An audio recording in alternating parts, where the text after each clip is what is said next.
ममता, केजरीवाल, ओवैसी, तेजस्वी का बड़ा बवाल। पीएम मोदी के खिलाफ कौन सा नया हथियार निकल आया है?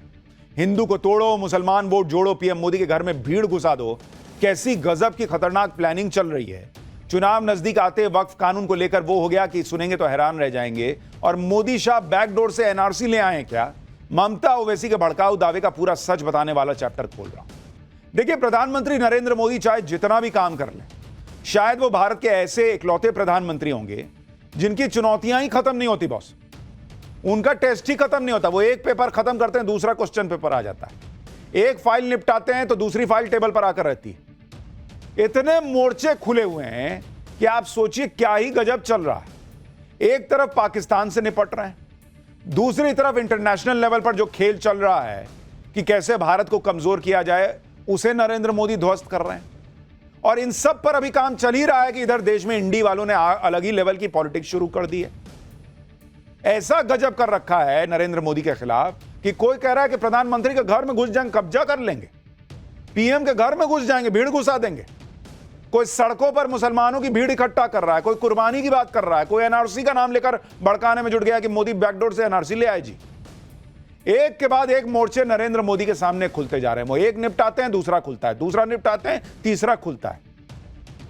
आप देखिए दिल्ली से लेकर यूपी, बंगाल और बिहार तक क्या ही हो रहा है कि बिहार में वक्फ बिल के नाम पर मुसलमानों को भड़काने का काम पूरे जोर शोर से शुरू कर दिया गया है, क्योंकि वहां चुनाव होने। बंगाल में एनआरसी का नाम लेकर मुसलमानों को डराया जा रहा है, क्योंकि नेक्स्ट चुनाव वहां होना है। यूपी में जातीय संघर्ष को हवा दी जा रही है, क्योंकि 2027 दूर नहीं है। पहले ब्राह्मण वर्सेस यादव की लड़ाई को सुलझाया गया, अब एक और मामले में हिंसा भड़काई गई है। और इधर दिल्ली में बुलडोजर एक्शन पर गरीबों को भड़काया जा रहा है, सीधे प्रधानमंत्री के घर में घुसने जैसी धमकियां दी जा रही, क्योंकि पंजाब में बाइपोल की एक सीट जीते ही केजरीवाल को लगने लगा है कि दिल्ली में वापसी हो सकती है। यानी दिल्ली हो या यूपी या बिहार, हर जगह भड़काऊ बयानबाजी चल रही है, भीड़ को उकसाने का काम चल रहा है। कभी वक्फ के नाम पर, कभी वोटर लिस्ट के नाम पर, कभी बुलडोजर के नाम पर, कभी जाति के नाम पर। गजब बोल रहे हैं भाई ये लोग। मतलब नफरत फैले, पूरा इनका प्राइम फोकस ये लगता है, और टारगेट नरेंद्र मोदी को करना। बिहार में कैसे वक्फ कानून पर बवाल मच गया है और वोटर लिस्ट को लेकर सवाल क्यों उठ रहे हैं, यूपी में कौन योगी की परेशानियां बढ़ा रहा है, दिल्ली में किसने प्रधानमंत्री के घर में घुसने की धमकी दे दी, आज सब विस्तार से बताऊंगा। इस वक्त इंडी गठबंधन सबसे ज्यादा परेशान है बिहार और बंगाल को लेकर, क्योंकि बिहार में तो अगले कुछ महीने में चुनाव है, बंगाल में अगले साल चुनाव है।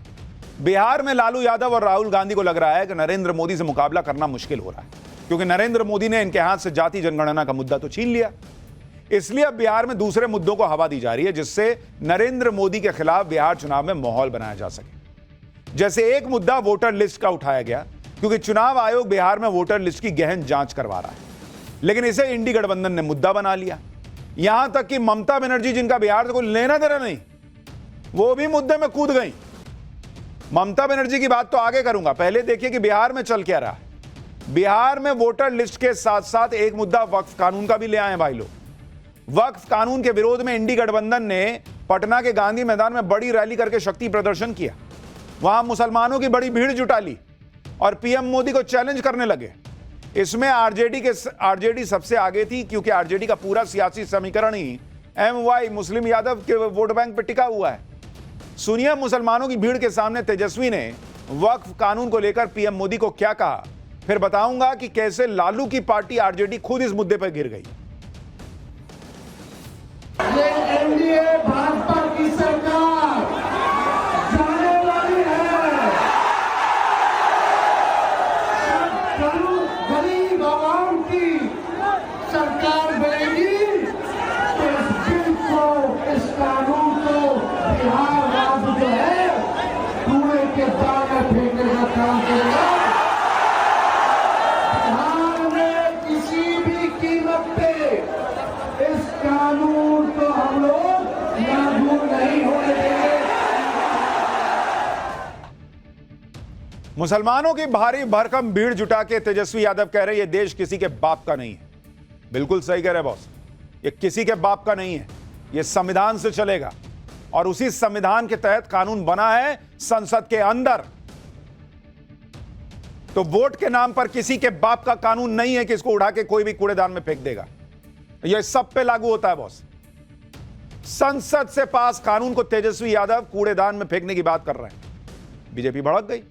बीजेपी ने इसी बयान पर बाबा साहब अंबेडकर के संविधान का अपमान बताकर तेजस्वी के साथ साथ इंडी गठबंधन को भी फंसा दिया। बीजेपी प्रवक्ता सुधांशु त्रिवेदी ने कहा कि इंडी गठबंधन ना संसद को मानता है, ना जुडिशरी को मानता है। वोट बैंक की चाहत में इनका समाजवाद नमाजवाद में तब्दील हो गया है। सुनिए सुधांशु त्रिवेदी। यह बहुत गंभीर विषय है। उन्होंने वक्फ बोर्ड के कानून के लिए कहा कि हम इसको कूड़ेदान में फेंक देंगे, जबकि वह भारत की संसद के दोनों सदनों से पारित है, कोर्ट में विचाराधीन है कि न संसद का सम्मान न न्यायपालिका का सम्मान। वोट बैंक की चाहत में जो कुछ बोला गया है तेजस्वी यादव और इंडी गठबंधन के अन्य नेताओं के द्वारा, उससे साफ है कि यह संविधान को कूड़ेदान में फेंकने की 50 साल पुरानी मानसिकता से बाहर नहीं आ पा रहे हैं। बिहार में इंडी गठबंधन ने वक्फ बचाओ संविधान रैली कर शक्ति प्रदर्शन किया, लेकिन इस रैली का आयोजन जिस संगठन ने किया वो इमारत शरिया नामक एक मुस्लिम संगठन। यह संगठन बिहार, ओडिशा और झारखंड में सक्रिय है। इसलिए इस आयोजन को लेकर बीजेपी ने लालू यादव, तेजस्वी यादव और आरजेडी को घेर लिया। आरोप लगाया कि इंडी गठबंधन के मंच से अब बाबा साहब अंबेडकर के संविधान की नहीं बल्कि शरिया और शरीयत की बातें हो रही हैं। बीजेपी ने पूछा कि क्या इंडी गठबंधन बिहार में शरिया कानून लागू करने की सोच रहा है क्या? सुनिए सुधांशु त्रिवेदी को, फिर बताता हूं कि वक्फ कानून का विरोध करके आरजेडी फंसी कैसे। वक्फ बोर्ड के जिन प्रावधानों के विरुद्ध इंडी गठबंधन के नेता बार बार बोल रहे हैं, क्या वो प्रावधान सऊदी अरब में लागू है जो इस्लाम की जन्मस्थली है? नहीं। क्या इंडोनेशिया में लागू है जो सबसे बड़ा मुस्लिम देश है? नहीं। क्या टर्की में लागू है जो खलीफत की सीट रही है? नहीं। क्या वो पाकिस्तान और बांग्लादेश में लागू है? नहीं। जो आईएसआईएस की भूमि है, सीरिया और इराक के हिस्से, वहां पे लागू है? नहीं। तो मैं पूछना चाहता हूं इंडी गठबंधन से कि आप बिहार में क्या सऊदी अरब, इंडोनेशिया, टर्की और आईएसआईएस से ज्यादा बड़ा शरिया का कानून लागू करने की सोच रहे हैं? जहां तक इस्लाम धर्म के, इस्लामी अकीदे के मुकद्दस रवायतों का सवाल है तो बहुत साफ कहना चाहता हूं, कुरान में वक्फ नाम का कोई वर्ड नहीं है।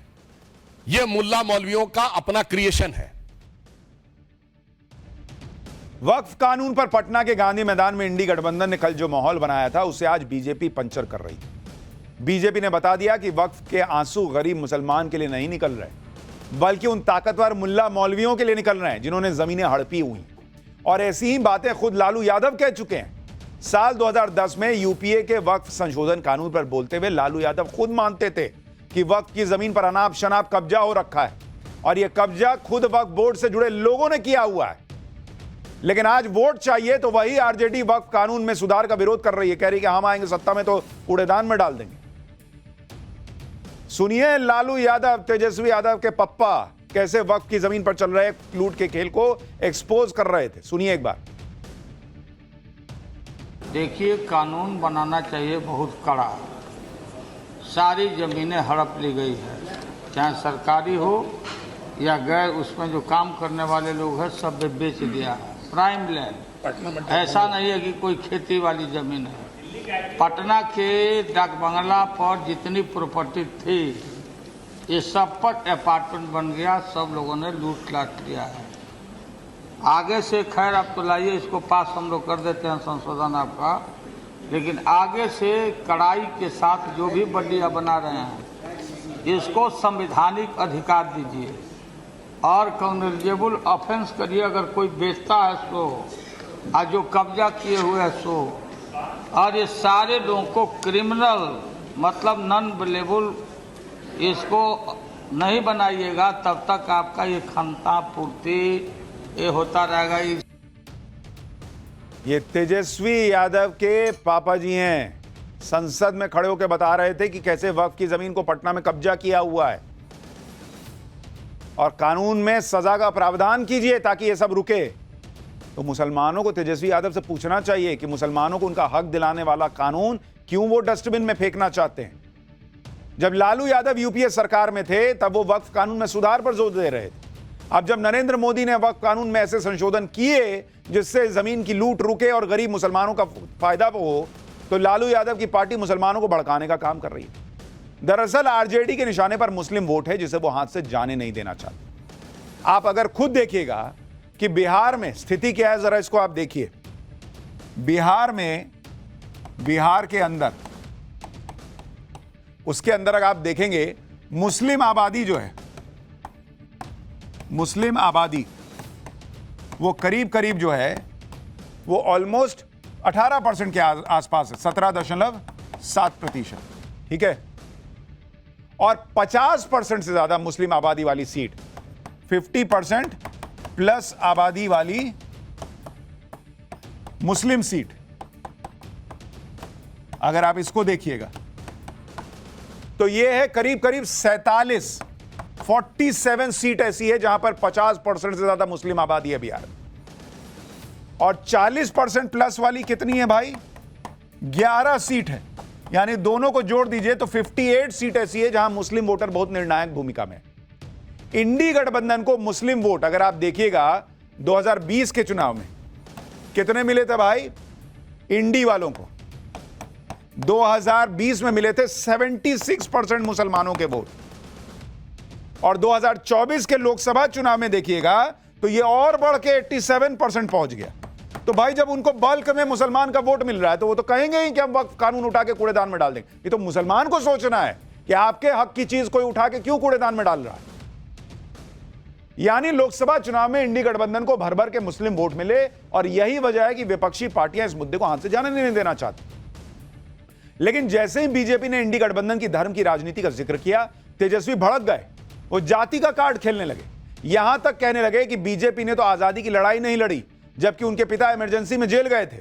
सुनिए बीजेपी के पलटवार पर तेजस्वी ने क्या जवाब दिया। लेकिन ये भाजपा वाला बोलो, जो हमारे भगवान है, जिसके हम वंशज हैं, भगवान कृष्ण, भागवत गीता उनका दिया हुआ है, और हमारे उन्हीं के परिवार के लोग हैं, हम लोग दादा के रूप में उनको देखते हैं। क्या हम भागवत गीता का यादव समाज अगर कथावाचक बने, कोई पिछड़ा बने, तो ये भाजपा वाले लोग उसका मुंडन कराते हैं। ये असली चरित्र है भाजपा की।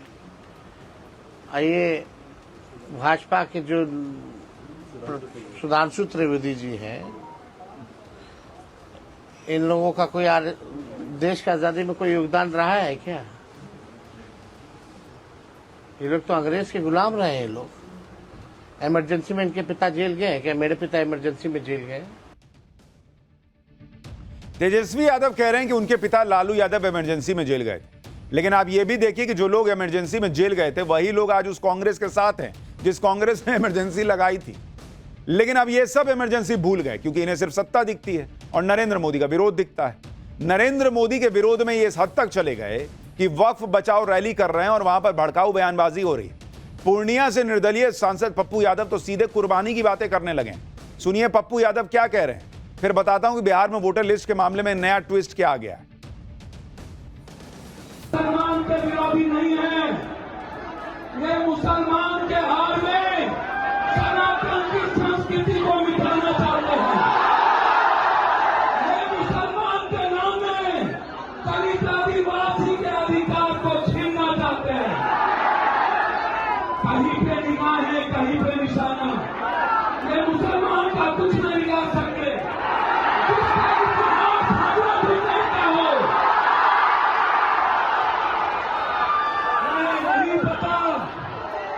कुर्बानी का इतिहास बहुत बड़ी ताकत है। दरअसल इन पार्टियों का भरोसा यह है कि मुसलमान बड़ी भीड़ में इकट्ठा होकर ऐसी बातों पर जोर शोर से ताली बजाकर इनके लिए भर भर के वोट कर देगा। लेकिन वो हिंदू और दूसरे धर्म के लोग जिनकी जमीनों पर वक्फ के नाम पर कब्जा कर लिया जाता है, वो भी इनको वोट देंगे क्योंकि वो हिंदू जो है वो कभी कंसोलिडेटेड वोट तो करेगा नहीं। ये इनके भरोसे की वजह है कि वो इस तरह की बात कर रहे हैं। इनको इस बात का डर नहीं है कि मैं इस तरह से गलत चीज में वक्फ कानून को डस्टबिन में डालने की बातें करूंगा तो हिंदू वोट मुझसे छिटक जाएगा। वहां तो जाति के नाम पे बांट देंगे, ले लेंगे। आप देखिए बिहार में मुसलमानों का वोट, वो मुस्लिम वोटरों का जो खेल है वो किस कदर चल रहा है। हैदराबाद के सांसद असदुद्दीन ओवैसी भी बिहार में इंडी गठबंधन से मुस्लिम वोटों की सौदेबाजी कर रहे हैं। इंडी गठबंधन को यह डर दिखा रहे हैं कि हाथ मिला लो नहीं तो मुस्लिम वोट कटेंगे और बीजेपी जीत जाएगी। बिहार में वक्फ कानून के साथ साथ इंडी गठबंधन ने वोटर लिस्ट में रिवीजन के मुद्दे को भी पकड़ लिया। इस मुद्दे को सबसे पहले ममता बनर्जी ने उठाया और बंगाल में बैकडोर से एनआरसी लागू करने का माहौल बन रहा है, ऐसी बातें कह दी। फिर असदुद्दीन ओवैसी ने भी इसे एनआरसी लागू करने की साजिश बता दिया। आरजेडी भी इस मुद्दे पर माहौल बना रही है कि मोदी शाह जो है वो बैकडोर से चुनाव आयोग के माध्यम से एनआरसी ले आए। तेजस्वी यादव आरोप लगा रहे हैं कि प्रधानमंत्री नरेंद्र मोदी ने निर्वाचन आयोग को बिहार की समस्त मतदाता सूची को निरस्त कर केवल 25 दिन में 1987 से पूर्व के कागजी सबूतों के साथ नई मतदाता सूची बनाने का निर्देश दिया। आरजेडी का आरोप है कि चुनावी हार की बौखलाहट में बीजेपी अब बिहार और बिहारियों से मतदान का अधिकार छीनने का षड्यंत्र कर रही है। एक बार तेजस्वी यादव क्या कह रहे हैं सुन लीजिए, फिर आपको बिहार में वोटर लिस्ट के मुद्दे का सच क्या है, क्या वाकई बैकडोर से एनआरसी आ गई है, सारे फैक्ट्स बताता हूं।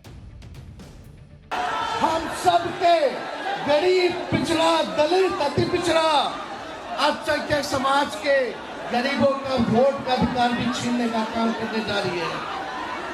अभी नया इलेक्शन कमीशन का नोटिफिकेशन आया है कि 8 करोड़ वोटर का फिर से वो नया सूची बनाने जा रहे हैं।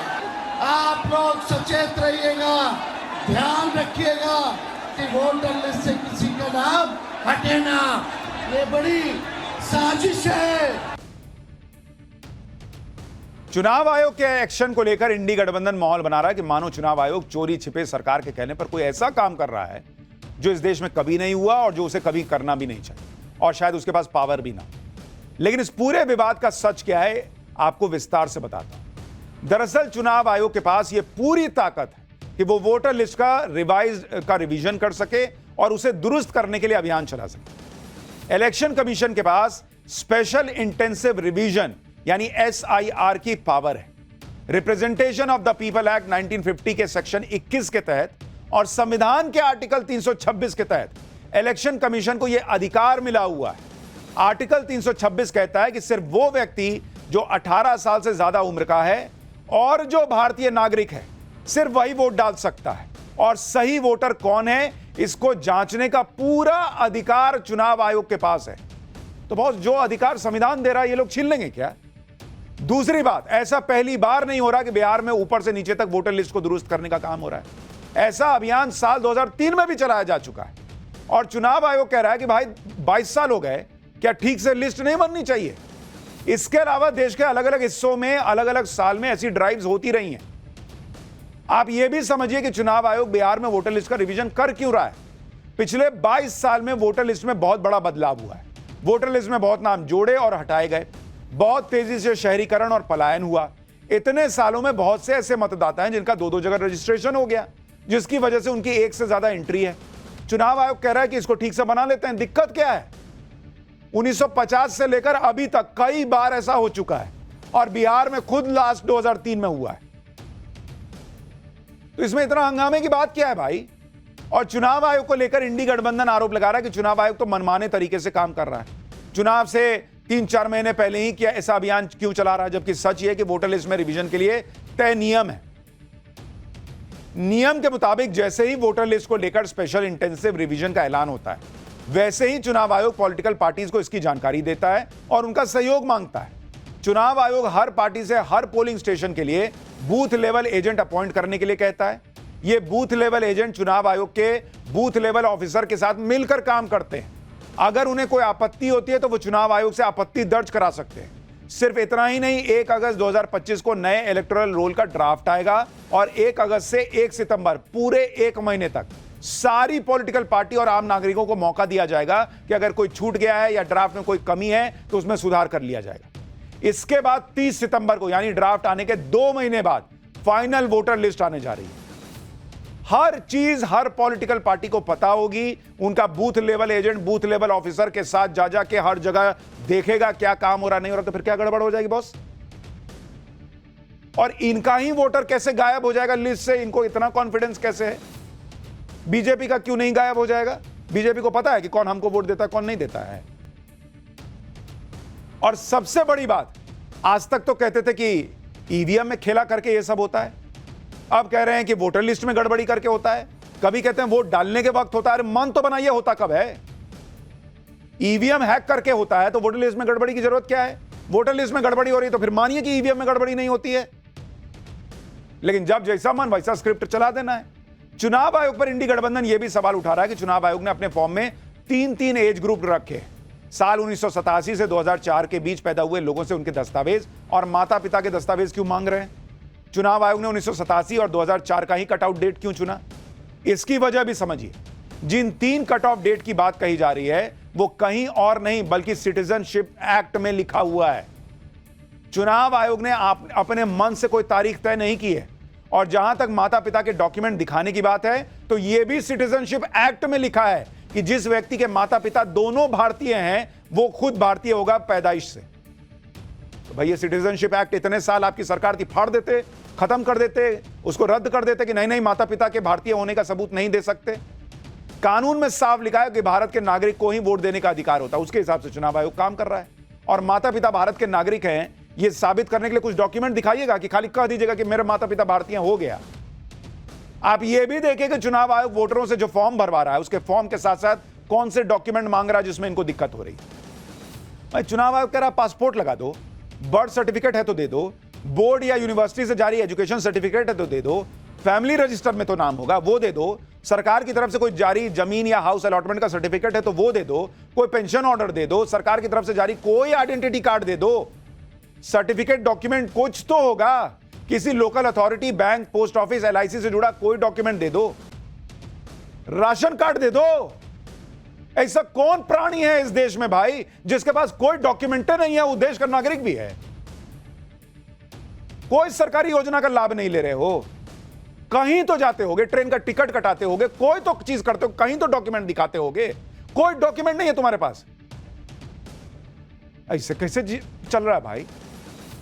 और ये इतना लिस्ट दिया हुआ कि इसमें से कुछ दे दो सब मान लेंगे, लेकिन नहीं। अपनी पहचान को साबित करने के लिए हर व्यक्ति के पास इनमें से कोई ना कोई डॉक्यूमेंट तो होता ही है, लेकिन बवाल खड़ा करना है तो करना है कि बाप रे बाप ऐसा डॉक्यूमेंट मांग लिए कि अब तो एनआरसीए हो रहा है बैकडोर से। चुनाव आयोग ने बिहार के वोटरों को एक और बड़ी राहत भी दे दी है। चुनाव आयोग ने अपनी वेबसाइट पर साल 2003 की वोटर लिस्ट भी डाल दी है। इसके मुताबिक बिहार के 4,96,00,000 वोटर यानी करीब 60% तो कोई दस्तावेज देने या जमा करने की जरूरत नहीं है। वो 60% वोटर तो पहले ही दस्तावेज देने की झंझट से भी मुक्त हो गए। अब बताइए, लेकिन फिर भी बिहार और बंगाल में इंडी गठबंधन पूरा माहौल बना रहा है कि बीजेपी वोटर लिस्ट से नाम कटवा रही है, एनआरसी लागू कर रही है बैकडोर से। इंडी गठबंधन के नेता जनता को ऐसे ही मुद्दों में उलझा रहे हैं, कभी वक्त का नाम लेकर, वक्फ का नाम लेकर, कभी जाति का नाम लेकर। यूपी में भी ऐसा ही खेल करने की कोशिश की जा रही है। पहले कथावाचक वाले विवाद पर ब्राह्मण वर्सेस यादव करने की कोशिश हुई, इसे लेकर इटावा में हिंसा हुई। अब एक दलित युवक की लाश मिलने के बाद प्रयागराज में भयंकर बवाल हो गया।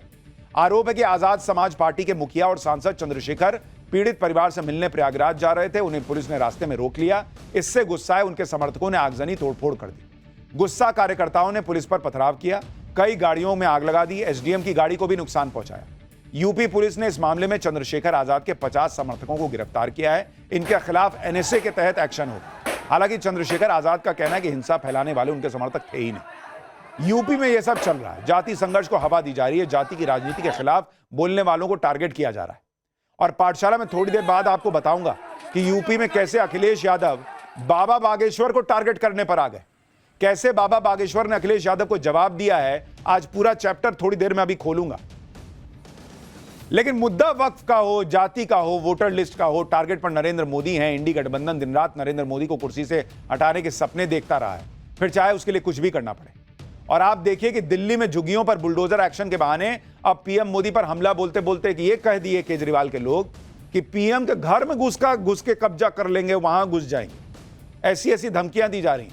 सुनिए अरविंद केजरीवाल के बगल में बैठकर आम आदमी पार्टी के नेता गोपाल राय क्या कर रहे हैं, कह रहे हैं, क्या बोल रहे हैं।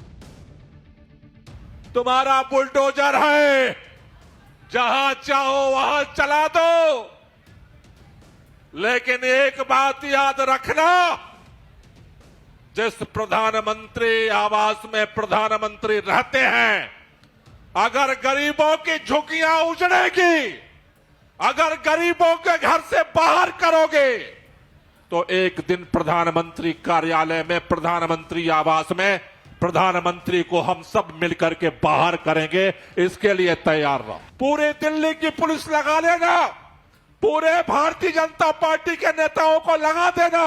अगर दिल्ली की झुग्गियों को तोड़ोगे, प्रधानमंत्री के घर में घुस करके हम कब्जा करेंगे। इसका इंतजार रखना।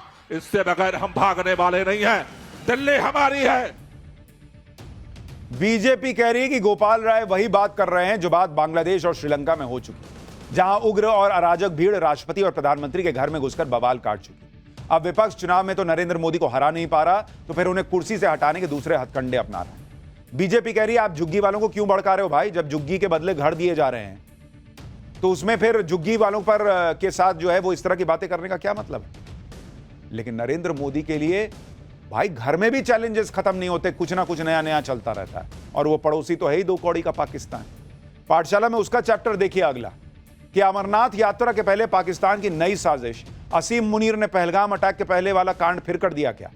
मुनीर शहबाज की डबल मुसीबत, इधर मोदी डुबाकर मार रहे, उधर पब्लिक पाक फौजियों को दौड़ा दौड़ा के मार रही। अब इसका चैप्टर खोल रहा हूं। प्रधानमंत्री नरेंद्र मोदी के सामने पाकिस्तान की फाइल अभी पेंडिंग है, क्योंकि पाकिस्तान सुधरने वालों में तो है नहीं। और पाकिस्तान का फुल एंड फाइनल जब तक नरेंद्र मोदी नहीं करेंगे तब तक पाकिस्तान उछलता रहेगा। इसलिए आप देखें कि फर्जी फील्ड मार्शल असीम मुनीर ने दोबारा वही कांड कर दिया है जो उसने पहलगाम अटैक से पहले किया था। असीम मुनीर ने एक बार फिर भारत के खिलाफ जहर उगला। असीम मुनीर ने कहा है कि पाकिस्तान कश्मीर में आतंकवादियों का समर्थन करता है और करता रहेगा। असीम मुनीर कह रहा है कि पाकिस्तान आतंकवादियों के लिए अपना राजनीतिक, कूटनीतिक और नैतिक समर्थन जारी रखेगा। असीम मुनीर ने खुलेआम झूठ बोला कि भारत के ऑपरेशन सिंदूर का पाकिस्तान ने मुंहतोड़ जवाब दिया। उसके मुताबिक वो नई गीदड़ भभकी लेके आया कि अगर भारत ने दोबारा ऑपरेशन सिंदूर किया तो पाकिस्तान जंग छेड़ देगा। तो छेड़ो ना, रोका किसने है? मतलब ऑपरेशन सिंदूर में पिटने के बाद असीम मुनीर का दिमाग ठिकाने नहीं आया। और मैंने आपसे कहा था कि नरेंद्र मोदी ने पॉज बटन दबाकर दुनिया में मैसेज दे दिया कि देखो इसको लास्ट मौका दिए हैं, अगली बार फिर मारेंगे, क्योंकि उनको पूरा यकीन है कि यह मार खाने आएगा। मुनीर के शैतानी दिमाग में क्या चल रहा है आज आपको बताता हूं। क्या आपकी बार अमरनाथ यात्रा से पहले पाकिस्तान नई साजिश रच रहा है, जिसका हिंट मुनीर ने दिया भी है, उसके बारे में बताऊंगा। यह भी बताऊंगा कि कैसे मुनीर और शहबाज को मोदी डुबो डुबो कर मार रहे हैं और पब्लिक दौड़ा दौड़ा कर मार रही है।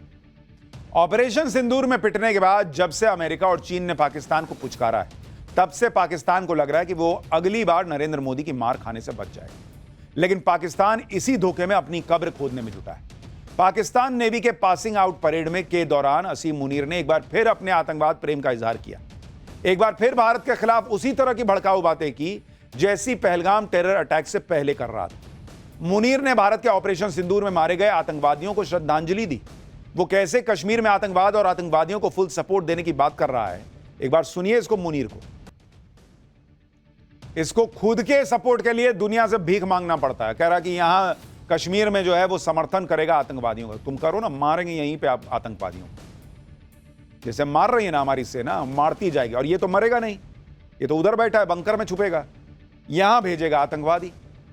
असीम मुनीर ने पहले भी इस तरह की बातें की थी, जिसके बाद पहलगाम अटैक हो गया था। अब असीम मुनीर फिर से वही सब करने लगा है। हाफिज सईद और मसूद अजहर जैसे आतंकी जिनकी ऑपरेशन सिंदूर से हालत खराब है, उन सभी आतंकियों की फौज को असीम मुनीर फिर से खड़ा करने की कोशिश कर रहा है। रिपोर्ट्स के मुताबिक पाकिस्तानी सेना ऑपरेशन सिंदूर में तबाह हुए आतंकी ठिकानों और ट्रेनिंग कैंप्स को फिर से बिल्ड बना रही है। एलओसी के पास दोबारा से आतंकी संगठनों के लिए हाईटेक ट्रेनिंग कैंप्स बन रहे हैं। रिपोर्ट है कि पाकिस्तान और पीओके में फिर से 13 लॉन्च पैड डेवलप कर रहा है। इसके अलावा जम्मू सेक्टर में इंटरनेशनल बॉर्डर पर भी 4 टेरर लॉन्च पैड बन रहे हैं। इस बार टेरर कैंप्स में रडार और सैटेलाइट को चकमा देने वाली तकनीकों का भी इस्तेमाल कर रहा है पाकिस्तान। यानी ये नहीं सुधरेगा, ये लिख के हमने आपको पहले भी कहा था, रख लीजिए, और वही हो रहा है। इतना ही नहीं, ऑपरेशन सिंदूर में मारे गए आतंकियों के जनाजे के बाद अब पाकिस्तानी फौज ने तबाह हुए आतंकी अड्डों के रिनोवेशन की जिम्मेदारी भी अपने कंधे पर उठा ली है। जैश और लश्कर के हेडक्वार्टर को दोबारा से खड़ा करने के लिए पाकिस्तानी फौज ने अपनी जेब से 40 करोड़ रुपए का फंड जारी किया। और यह सब असीम मुनीर के ऑर्डर पर हो रहा है, जो एक तरफ तो अपने पालतू आतंकवादियों को दोबारा भारत के खिलाफ खड़ा कर रहा है, दूसरी तरफ कश्मीर के नाम पर पब्लिक को भड़काने में जुटा है।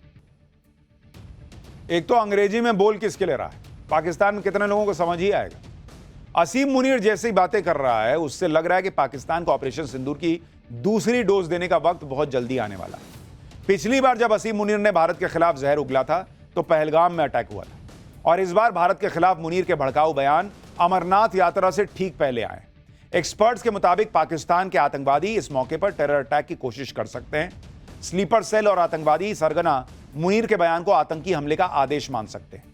अब असीम मुनीर की मंशा चाहे जो हो, लेकिन पाकिस्तान यह भी याद रखे कि अगर भारत पर दोबारा कोई आतंकी हमला हुआ तो ऑपरेशन सिंदूर पार्ट 2 वहीं से शुरू होगा जहां से भारत ने छोड़ा है ऑपरेशन सिंदूर पार्ट 1। और फिर कोई रहम की उम्मीद भारत से ना करें ये लोग। असीम मुनीर भी ये बात समझ रहा होगा कि ऑपरेशन सिंदूर के बाद पाकिस्तान में अब वो दम नहीं है कि वो भारत से पंगा ले सके। इसलिए असीम मुनीर अपनी कमियों को छिपाने के लिए भारत के खिलाफ बयान दे रहा है, क्योंकि ऑपरेशन सिंदूर में भारत से मुंह की खाने के बाद असीम मुनीर की पहले ही मिट्टी पलीद काफी हो गई। ऊपर से पाकिस्तानी फौज को पाकिस्तान के अंदर ही खुली चुनौती मिल रही है। बलूचिस्तान में विद्रोह इतना बढ़ चुका है कि पाकिस्तानी फौजियों को पकड़ पकड़ कर मारा जा रहा है। अब पाकिस्तान में इस्लामिक स्टेट खुरासान प्रोविंस की एंट्री हो गई, जिसने बलूचिस्तान के पहाड़ों में अपनी ट्रेनिंग कैंप बनाने का दावा किया है। तहरीके तालिबान पाकिस्तान ने भी अब पाकिस्तानी फौज पर हमले तेज कर दिए। अभी शनिवार को ही तहरीके तालिबान पाकिस्तान ने वजीरिस्तान में पाकिस्तानी फौज के काफिले पर सुसाइड अटैक कर दिया था। इसका वीडियो भी टीटीपी ने जारी किया है, जिसमें दिख रहा है कि पाकिस्तानी फौज की एक गाड़ी के पास ब्लास्ट होता है और वहां पर गोलीबारी भी होती है। इस हमले में पाकिस्तान के 13 फौजी मारे गए। टीटीपी ने 24 जून को भी दक्षिणी वजीरिस्तान में पाकिस्तानी आर्मी पर हमला किया था, जिसमें 2 आर्मी अफसर मारे गए। इनमें से एक पाकिस्तानी कमांडर मोइज अब्बास भी था, जिसने भारतीय वायुसेना के विंग कमांडर अभिनंदन वर्धमान को पकड़ा था। टीटीपी के साथ ही बलूचिस्तान में भी पाकिस्तानी फौजियों को चुन चुनकर मौत के घाट उतारा जा रहा है। पाकिस्तानी खुफिया एजेंसी आईएसआई के अधिकारियों और फौज के अफसरों की हत्याओं से मुनीर के फौज की भद पिट रही है। ऐसे माहौल में पाकिस्तानियों का ध्यान भटकाने के लिए भारत विरोधी बातें करना पाकिस्तान की फौज की पुरानी आदत है, और असीम मुनीर भी उसी आदत से मजबूर होकर यह सब कर रहा है। बड़बोले असीम मुनीर की बौखलाहट की एक वजह यह भी है कि सिंधु जल समझौते को लेकर नरेंद्र मोदी न तो पाकिस्तान की गुहार सुन रहे हैं, ना उसकी गीदड़ भपकियों से परेशान हो रहे हैं, और ना ही किसी इंटरनेशनल प्रेशर में आ रहे हैं। इसी बात से पाकिस्तान का गला सूखा जा रहा है। आप देखिए कि पाकिस्तान की गुहार पर हेग में कोर्ट ऑफ आर्बिट्रेशन ने फैसला सुनाया है कि सिंधु जल समझौते को भारत रद्द नहीं कर सकता, तो भारत सरकार ने इस फैसले को अवैध करार दे दिया। भारत सरकार ने कोर्ट ऑफ आर्बिट्रेशन से 2 टूक शब्दों में कह दिया कि भारत ने अंतर्राष्ट्रीय कानून के तहत अपने अधिकारों का प्रयोग करते हुए सिंधु जल समझौते को स्थगित किया है। किसी भी आर्बिट्री कोर्ट में भारत की कार्रवाइयों की वैधता की जांच करने का कोई अधिकार ही नहीं। भारत सरकार ने कह दिया है कि सिंधु जल समझौता तब तक रद्द रहेगा जब तक कि पाकिस्तान अपनी जमीन पर मौजूद हर आतंकवादी को खत्म नहीं कर देता, और तब तक भारत इस समझौते के तहत अपने किसी भी दायित्व को पूरा करने के लिए बाध्य नहीं है। यानी इंटरनेशनल कोर्ट को भारत ने कह दिया है कि ठेंगे से जाओ, हम ना मानते। सिंधु जल संधि को बहाल करने से साफ इनकार करते ही भारत ने पाकिस्तान पर इसके साइड इफेक्ट्स का ट्रेलर भी दिखा दिया। भारत ने जम्मू कश्मीर में चिनाब नदी पर सलाल डैम के 12 गेट खोल दिए, जो बारिश की वजह से ओवरफ्लो हो रहे थे। अगर सिंधु जल समझौता लागू होता तो भारत को यह पानी रोकना पड़ता ताकि पाकिस्तान में बाढ़ की स्थिति पैदा ना हो, लेकिन अब कोई समझौता तो है नहीं। इसलिए अब डैम में ये जो पानी भरा है वो सैलाब बनकर पाकिस्तान की तरफ बह रहा है, जिससे वहां बाढ़ जैसे हालात बनने के आसार बन गए। तो पाकिस्तान जो है कभी सूखे से मरता है, कभी डूब के मरता है, वहां की पब्लिक मारी रही है, और अगर गलती से फिर आतंकी हमला किया तो भारत फिर मारेगा। तो ये तो चलेगा। पाकिस्तान की पर्ची निकलेगी तो उसमें मार खाना ही लिखा है, लेकिन पर्ची निकालने की बात हो रही है तो बागेश्वर बाबा की भी बात करेंगे। अखिलेश यादव का बागेश्वर बाबा पर बड़ा हमला, ऐसी कौन सी पर्ची है जिससे घबरा गए हैं इंडी वाले। एक कथा के 50 लाख। बागेश्वर बाबा का वो वीडियो जिसे देख लिया तो अखिलेश यादव सो नहीं पाएंगे। अब इसका चैप्टर खोल रहा हूं। जाति की राजनीति करते करते इंडी गठबंधन वाले अब ऐसे लोगों को भी टारगेट करने लगे हैं जो लोग हिंदू समाज में एकता की बात करते हैं। ऐसे ही लोगों में बाबा बागेश्वर है, जो आजकल अखिलेश यादव के टारगेट पर है। एक तो बाबा बागेश्वर जातिवाद के खिलाफ बोलते हैं, दूसरी बात यह है कि पीएम मोदी उन्हें छोटा भाई कहते हैं, और इन दोनों बातों से बाबा बागेश्वर इंडी गठबंधन के निशाने पर आ चुके हैं। इसमें अखिलेश यादव ने यूपी में यादव बनाम ब्राह्मण के मुद्दे को लेकर अपनी पीडीए वाली राजनीति करते करते बाबा बागेश्वर को निशाने पर ले लिया। बाबा बागेश्वर का नाम लेकर अखिलेश यादव ने क्या नया दांव खेला है, जरा उसको पहले देखिए। पहले यादव बनाम ब्राह्मण करने की कोशिश की गई, अब बागेश्वर बाबा की दक्षिणा पर सवाल उठाया गया है। बागेश्वर बाबा पर अंडर टेबल पैसे लेने का आरोप लगा रहे हैं अखिलेश यादव। बागेश्वर बाबा को महंगा कथावाचक बताने की कोशिश कर रहे हैं। लेकिन बागेश्वर बाबा ने अखिलेश यादव के हमलों की परवाह न करते हुए कौन सा नया संकल्प ले लिया है, इसके बारे में आपको बताऊंगा। इतनी क्लिप्स में आपने गौर किया? अखिलेश यादव कह रहे हैं वो धीरेंद्र शास्त्री टेबल के नीचे पैसा नहीं लेता है क्या? लेते हैं क्या? धीरेंद्र शास्त्री, ना आचार्य धीरेंद्र शास्त्री, ना धीरेंद्र शास्त्री जी। और दूसरी तरफ देश के प्रधानमंत्री कह रहे हैं धीरेंद्र, मेरे छोटे भाई धीरेंद्र शास्त्री जी। कहां धीरेंद्र शास्त्री बोल रहे हैं अखिलेश यादव, कहां धीरेंद्र शास्त्री जी बोल रहे हैं नरेंद्र मोदी। यही बहुत बड़ा फर्क, इतने में आपको सारी कहानी समझ में आ जाएगी। अखिलेश यादव यूपी में पीडीए वाली राजनीति पर चल रहे हैं क्योंकि जातीय संघर्ष में ही उन्हें फायदा दिख रहा है। लेकिन किसी को समझ नहीं आया कि अखिलेश यादव ने अपनी इस राजनीति में बागेश्वर बाबा को अचानक क्यों घसीट लिया। पहले अखिलेश यादव का बयान सुनिए बागेश्वर बाबा, फिर बागेश्वर बाबा ने क्या जवाब दिया है, क्या हुआ है, बागेश्वर बाबा क्या अंडर टेबल 50 लाख रुपया लेते हैं कथा का, उनका कौन सा वीडियो है जो अखिलेश यादव को सोने नहीं देगा, सब दिखाऊंगा। पहले अखिलेश यादव को सुनिए तो। क्योंकि जिस परिवार को कथा करानी थी उन पे इतना संसाधन पैसा नहीं था कि लाखों रुपए वाले कथावाचक बुला लें, क्योंकि कई कथावाचक हैं जो 50 लाख रुपए लेते हैं। कोई किसी की हैसियत है कि धीरेंद्र शास्त्री को बुला ले अपने घर कथा के लिए? कोई अंडर टेबल लेगा वो बाबा पैसे? आप पता करवा लीजिए, अंडर टेबल नहीं लेते हैं वो धीरेंद्र शास्त्री। क्या कथावाचक नहीं, पता नहीं कितनी कीमत होगी उनकी, फ्री थोड़े नहीं। एक लाइन में कह रहे हैं कि 50 लाख लेते हैं धीरेंद्र शास्त्री जी, दूसरी लाइन में कह रहे हैं पता नहीं कितने पैसे लेते हो। पहले मन तो बना लीजिए कि 50 लाख ले रहे हैं कि कितना लेते हो। अंडर टेबल लेते हैं कि नहीं, आप पता करा लीजिए। अरे जब आपको नहीं पता तो क्यों आरोप लगा रहे हैं? अखिलेश यादव बागेश्वर बाबा की कथा की फीस का मुद्दा क्यों उठा रहे हैं? उसकी वजह यह है कि बागेश्वर बाबा हिंदू समाज की एकता की बात करते हैं, हिंदू समाज को जातियों में न बंटने के लिए कहते हैं। और अगर धीरेंद्र कृष्ण शास्त्री जी जो कहते हैं वो हो गया तो फिर पीडीए वाली पॉलिटिक्स खत्म हो जाएगी। भाई मुसलमान का बल्क में वोट और हिंदू को जाति में बांट के वोट, यही तो लेके काम करना है। बागेश्वर बाबा कहते हैं कि हिंदू बटो मत, तुम्हारी पहचान हिंदू की बनाओ, जाति के हिसाब से मत चलो।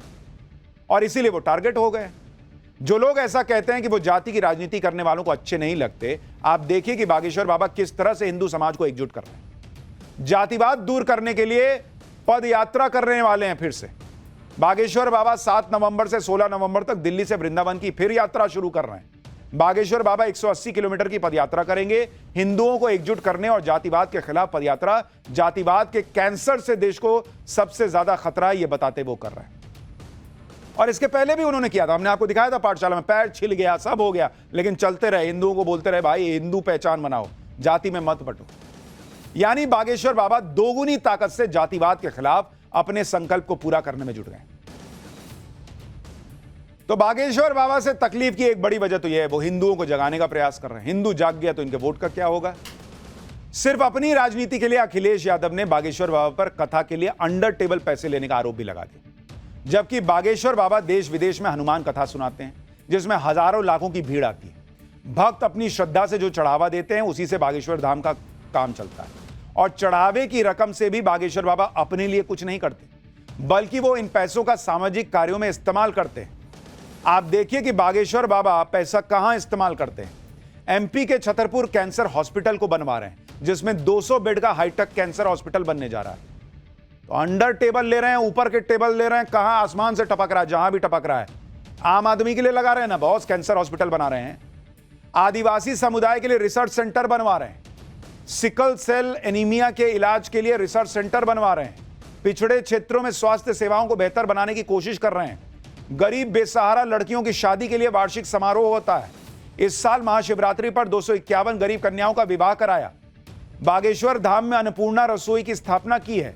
रोज हजारों भक्तों को निःशुल्क भोजन कराते हैं। प्राचीन वैदिक अध्ययन और संस्कृत को बढ़ावा देने के मकसद से शिक्षा के माध्यम से धर्म संस्कृति को संरक्षित करने का प्रयास कर रहे हैं। तो ये पैसा खर्च यहां हो रहा है बॉस। 50 लाख क्या, 1 करोड़ क्या, ये आदमी तो 5 करोड़ भी ले तो इनको देना चाहिए, क्योंकि गरीबों के काम में लगा रहे हैं। सैफई महोत्सव नहीं करा रहे, सलमान खान और दूसरे एक्टर्स को बुला के वहां नाच गाना नहीं करा रहे हैं, गरीबों की शादियां करा रहे हैं, कैंसर हॉस्पिटल बना रहे हैं। और ये काम क्या हवा में हो जाएगा, फ्री में हो जाता है क्या? बागेश्वर बाबा की कथाओं में आने वाला चढ़ावा, भक्तों के दान से ये सारे काम हो रहे हैं। जैसे बागेश्वर बाबा गरीब कन्याओं का सामूहिक विवाह का आयोजन करवाते हैं, जिसमें शामिल हर लड़की को बागेश्वर बाबा अपने सामर्थ्य के हिसाब से शादी का तोहफा देते हैं। बागेश्वर बाबा किसी भी कन्या को खाली हाथ विदा नहीं करते। इन गरीब और बेसहारा लड़कियों को बागेश्वर बाबा अपने परिवार के सदस्य की तरह मानते हैं और इनकी विदाई में भावुक भी हो जाते हैं। ये सब करने के लिए बागेश्वर बाबा दिन रात काम कर रहे हैं, और जब इस तरह के आरोप लगते हैं तो बागेश्वर बाबा का भी दर्द छलक आता है। बागेश्वर बाबा का जीवन संघर्षों से भरा रहा है। बागेश्वर धाम के पीठाधीश बनने से पहले धीरेन्द्र कृष्ण शास्त्री जी का जीवन बहुत गरीबी और अभावों में गुजरा। मध्य प्रदेश के छतरपुर के गढ़ा गांव में बागेश्वर बाबा का पुराना मकान आज भी है, जिसमें उनका बचपन गुजरा। एक कमरे का छोटा सा मकान था वो, जिसमें 5 लोगों का परिवार रहता था। मैं गया था, मैंने खुद उस घर को देखा है बॉस। ढंग से बैठने की जगह नहीं है उस घर में। बरसात में मकान की छत से पानी टपकता था और कई बार ऐसा भी हुआ कि घर में खाने तक के लिए कुछ नहीं होता था। मैंने छतरपुर के गढ़ा गांव में बागेश्वर बाबा का जाकर इंटरव्यू लिया था, तो बागेश्वर बाबा ने खुलकर अपने संघर्षों के बारे में बताया। ये पंखा देखिए बॉस, ऐसे घर में रहे हैं वो। एक बार वो आपको घर, वो बातें दिखाता हूं। जो लोग 50 लाख रुपए अंडर टेबल की बात कर रहे हैं, वो देखें आचार्य धीरेन्द्र कृष्ण शास्त्री जी किस जीवन को जिए हैं। बरसात आती थी तो विचित्र स्थितियां। बरसात में छप्पड़ खप्पड़ का घर था, अभी शेड डलवाया है ताकि ये सुरक्षित रहे। तो बरसात में खप्पर से बूंदें गिरती थी, बारिश होती थी, कई बार भर जाता था पानी। परिस्थितियां बहुत विचित्र स्थितियों से गुजरे। कई बार चूल्हे में लकड़ियां लगी रहती थी पर रोटी की व्यवस्था नहीं होती। अब आप विचार करो, जिसका इतना बड़ा घर हो उसकी समृद्धता कितनी होगी। 5 लोग थे, हमसे छोटी एक बहन, एक छोटा भाई। पिताजी कुछ करते नहीं थे, 5 यहीं रहते थे। पुरोहित कर्म कांड करना, उसके बाद फिर भिक्षायाटन करना। भिक्षा मांगते थे गांव में, पूरा गांव जो है जो मांग कर मिलता था उसी से भोजन। तो कई बार ऐसे दिन बीते, हमने अपनी माँ को एक साड़ी में देखा।